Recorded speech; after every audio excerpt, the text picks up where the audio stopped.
दोस्तों नमस्कार, मैं संस्कृत का विद्यार्थी भागीरथ। ठीक है। देखिए, हम पढ़ रहे थे, कारक पढ़ रहे थे। ठीक है। और कारक में कर्ता कारक और कर्म कारक को हमने पढ़ा। कर्ता कारक, शाबाश। कर्ता कारक के बारे में हमने क्या पढ़ा था? यानी जो काम को करता है, करने वाले को हम क्या कहते हैं? कर्ता करता है। यदि कोई भी काम कर रहा है, ठीक है, तो जो काम को जो कर रहा है उसको क्या कहते हैं? कर्ता कहते हैं। आ रहा है समझ में? इसी तरह ही एक मैंने आपको बताया दूसरा, करण कारक। ठीक है। सॉरी, कौन सा? कर्म कारक। कर्म कारक यानी कर्म कर्ता क्या काम कर रहा है। ठीक है। यानी क्या काम कर रहा है। जैसे अहम पुस्तकम पढ़ामी, मैं पुस्तक पढ़ता हूँ। मैं क्या पढ़ रहा हूँ? पुस्तक पढ़ रहा हूँ। तो पढ़ने का काम क्या हो रहा है? पुस्तक पढ़ने का हो रहा है ना। तो पुस्तक यहाँ पे क्या हो गई? कर्म हो गई। ठीक है। इसी तरह ही दो कारक कंप्लीट होने के बाद में आज हम तीसरा कारक पढ़ेंगे। कौन सा? करण कारक। आ रहा है समझ में? देखिए बच्चों, कौन सा कारक पढ़ने वाले? करण कारक पढ़ेंगे। करण कारक है। करण कारक में कौन सी विभक्ति होती है? तृतीया विभक्ति। कौन सी होती है? तृतीया। तृतीया विभक्ति इसमें करण कारक में होती है। आ रहा समझ में? अब देखिए, करण कारक यानी जिसके माध्यम से कर्ता कोई भी काम करता है। ठीक है।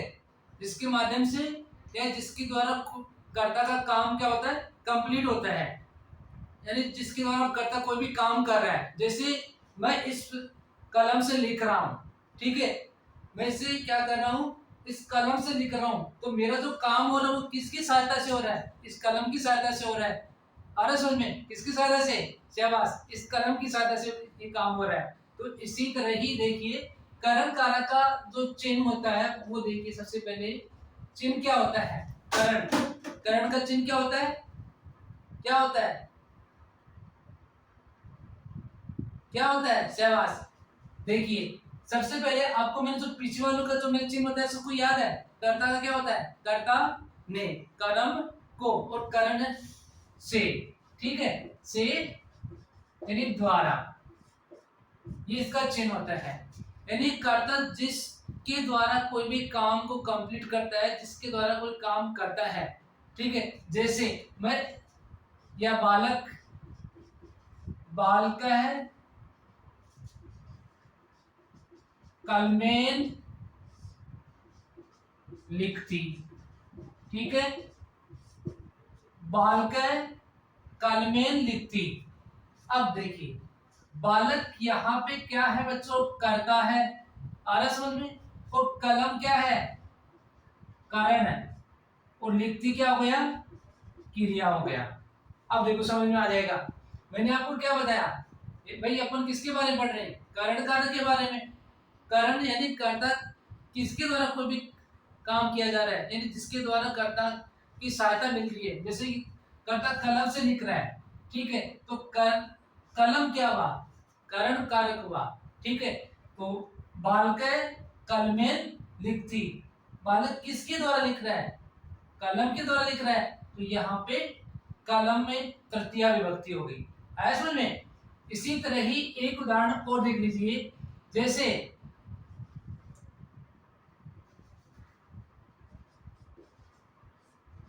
राम है मित्र सह क्रीडति। यानी राम, राम मित्रों के साथ क्या करता है? खेलता है। यानी इसका जो राम का जो काम हो रहा है वो किसके साथ में हो रहा है? मित्र के साथ में हो रहा है। अरे सुन में, किसके साथ में? मित्र के साथ में। तो यहाँ पे कौन सी विभक्ति आई? तृतीया विभक्ति आई। और तृतीया विभक्ति आई तो इसमें के अंदर कौन सा कारक हो गया? करण कारक हुआ। आया समझ में?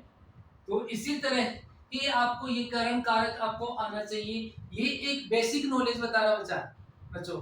आ रहा समझ में? क्या बता रहा हूँ? ये आपको बेसिक नॉलेज बता रहा हूँ। उसके बाद में जो इसमें डीपली पढ़ेंगे वो अपन आगे पढ़ेंगे। अभी एक बार इसकी जो बेसिक है वो चीजें पढ़ेंगे।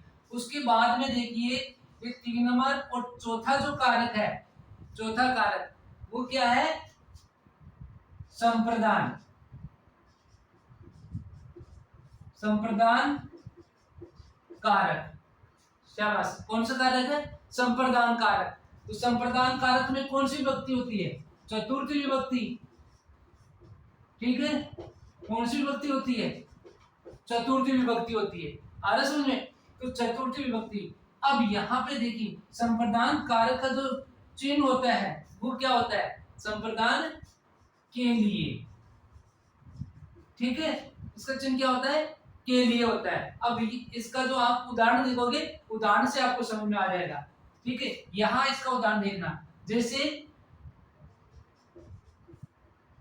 राम है भिक्षुकाय वस्त्रम यच्छति। राम भिक्षुक के लिए क्या करता है? वस्त्र देता है। यानी भिखारी के लिए राम क्या करता है? वस्त्र देता है। ठीक है, यानी किसके लिए दे रहा है? भिक्षु के लिए। कौन दे रहा है? राम दे रहा है। तो राम यहाँ पे क्या हुआ? करता। ठीक है, और ये किसके लिए दे रहा है? भिक्षु के लिए। तो संप्रदान कारक यहाँ हो गया। ठीक है, ये संप्रदान कारक है। आ रहा समझ में? तो संप्रदान कारक है तो यहाँ पे कौन सी विभक्ति आई? चतुर्थी विभक्ति। आ रहा समझ में? इसी तरह ही इसका एक उदाहरण आगे देखना यहाँ पे। ठीक है, एक उदाहरण और देख लो। जैसे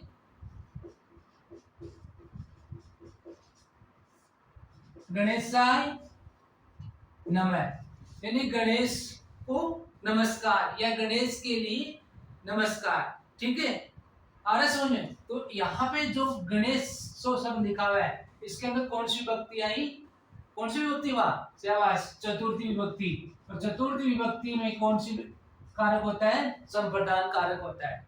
आ रहा समझ में? एक बार और देख लीजिए, आपने जो दो कारक पढ़े उसके बारे में मैं आपको एक बार और बता देता हूँ। हम पढ़ रहे थे करण कारक। करण कारक में तृतीय विभक्ति होती है। ठीक है, इसका जो चिन्ह होता है वो से द्वारा होता है।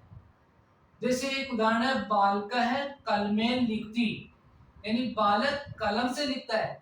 ठीक है, बताया ना, से द्वारा। तो किसके द्वारा? कलम के द्वारा। तो यहाँ पे करण कारक हो गया। अरे समझ में? इसी तरह ही राम है मित्रई सकीर्ति। राम मित्रों के साथ क्या करता है? खेलता है। ठीक है, तो किसके साथ खेल रहा है? मित्रों के साथ खेल रहा है ना। तो यहाँ पे स के योग में चतुर्थी विभक्ति आती है। सॉरी, कौन सी? तृतीय विभक्ति।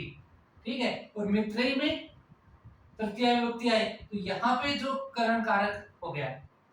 आ रहा समझ में? आगे उसकी बाद में संप्रदान कारक। संप्रदान कारक में चतुर्थी विभक्ति होती है। संप्रदान कारक का जो चिन्ह होता है वो होता है के लिए। जैसे उदाहरण है, राम है भिक्षुकाय वस्त्रम यच्छति, यानी राम भिक्षु के लिए क्या करता है? वस्त्र देता है। तो भिक्षुकाय शब्द में संप्रदान कारक। ठीक है, इसमें चतुर्थी विभक्ति। ऐसे ही गणेशाय नमः है, इसमें चतुर्थी विभक्ति। ऐसा समझ में? तो ये जो दो कारक थे उसको मैंने आपको बता दिए, यानी 4 कारक कंप्लीट हो चुके हैं बच्चों। ठीक है, अब देखिए यहां तक आपको समझ में आया होगा, और इसको अच्छी तरह से आप अपनी कॉपी में लिख भी लेना। ठीक है, जहां समझ में नहीं आए और उस चीज को आप उसमें कमेंट बॉक्स में जरूर लिखें बच्चों। ठीक है, ताकि मैं उसको आने वाले वीडियो में मैं आपको उसका आंसर बता दूंगा। ठीक है, यदि कहीं भी आपके डाउट होता है तो उसको जरूर लिखें, और कुछ यदि सुझाव भी आपकी तरफ से हो तो वो भी उसमें आप लिख सकते हो। ओके ओके दोस्त, थैंक्स।